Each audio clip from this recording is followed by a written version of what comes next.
1968, the factory experimental cars were becoming a class unto themselves, which would become, you guessed it, funny cars. But Sox and Martin, among others, chose to dance with the one that brung them and returned to Superstock. But now, Sox and Martin's red, white, and blue traveling roadshow was so popular around the country that the team needed help to make all their match race dates. So they called a good friend and offered him a job. When I had the opportunity to go to work with Buddy and Ronnie, I just jumped on it. Herb became the driver of the number 2 car in the Sox and Martin stable, and it didn't take him long to become part of the team. But just when it looked like the Superstock Hemi Darts and Cudas were unbeatable, Chevrolet decided to get back in the game.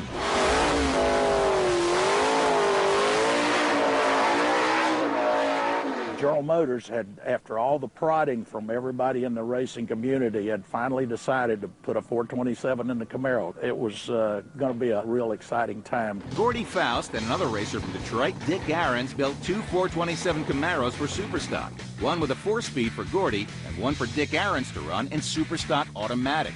According to Gordy Faust, Ahrens had a rather peculiar driving technique, the neutral start. He would put the car in neutral, but he would bring it up at a slight RPM, probably 3,000 RPM. On the last yellow light, he'd drop it into first gear, of course, and the car would leave just like a stick car. Torque flights couldn't do the same thing that a Turbo 400 did. So when they tried dropping them in drive on the starting line, they were dropping them in drive at probably 4,000 or 5,000 RPM too. Well, these things were exploding like hand grenades. A few weeks after that, you go to the drag strip, and here was a sign hanging on the bottom of the Christmas tree, said no neutral starts. By the end of the 60s, teams like Sox and Martin had made SS as professional as any form of racing. This class needed to grow into something bigger, faster, and more lucrative. It was time for something new, Pro Stock. This class would be designed by the racers. We came up with 28 items that we thought it should be, like a lightweight front bumper, lightweight wonders, or this, or that. So I put that on paper, and I went to Dallas. I presented it in front of the track operators, and NHRA bought 27 of the 28 items. Finally, Superstock super teams that achieved pro racer status at the big NHRA national meets.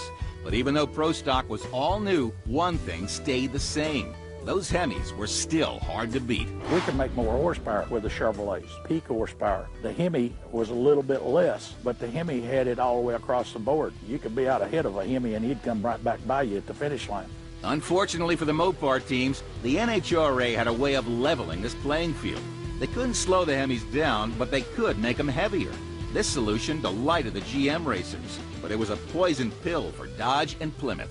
When we were fortunate enough to win, 6 of the 8 Pro Stock races at the NHRA in 1971, and then they came and added the weight to us, it was just going to really kill us that we couldn't, you just couldn't put that much weight on us at one time.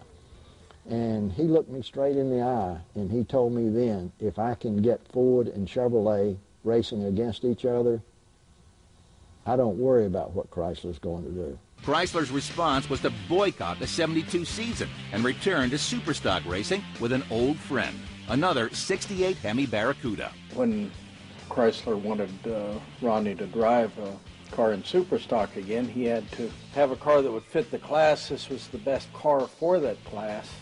This time, though, Sox and Martin's car builder Dave Christie had some design input from the factory. That's what they call a leaf link rear suspension. This was a thing that Chrysler had that they had developed for their Superstock cars.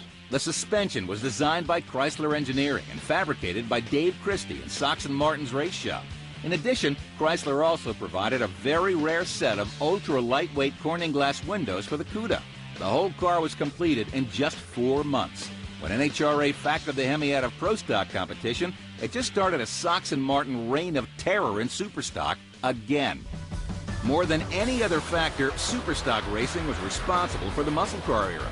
An entire generation of young car buyers fell in love with their favorite Fords, Chevys, Pontiacs, and Mopars while watching Ronnie Sox, Gordy Faust, Herb McCandless, and all the other heroes take them down the quarter mile. But according to those heroes, they had as much fun as the fans. I was a drag racer, 100% from midnight to midnight, nothing in between. That's what I wanted to do.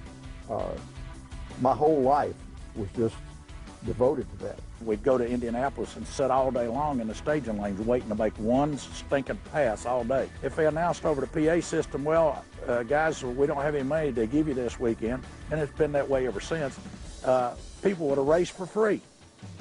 They'd have said, well, I want to run and make a run or two just to see what this was going to do anyway. And that's just the way it's always been.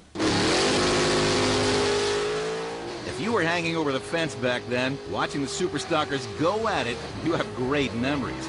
If you weren't, well, that's why we make these shows.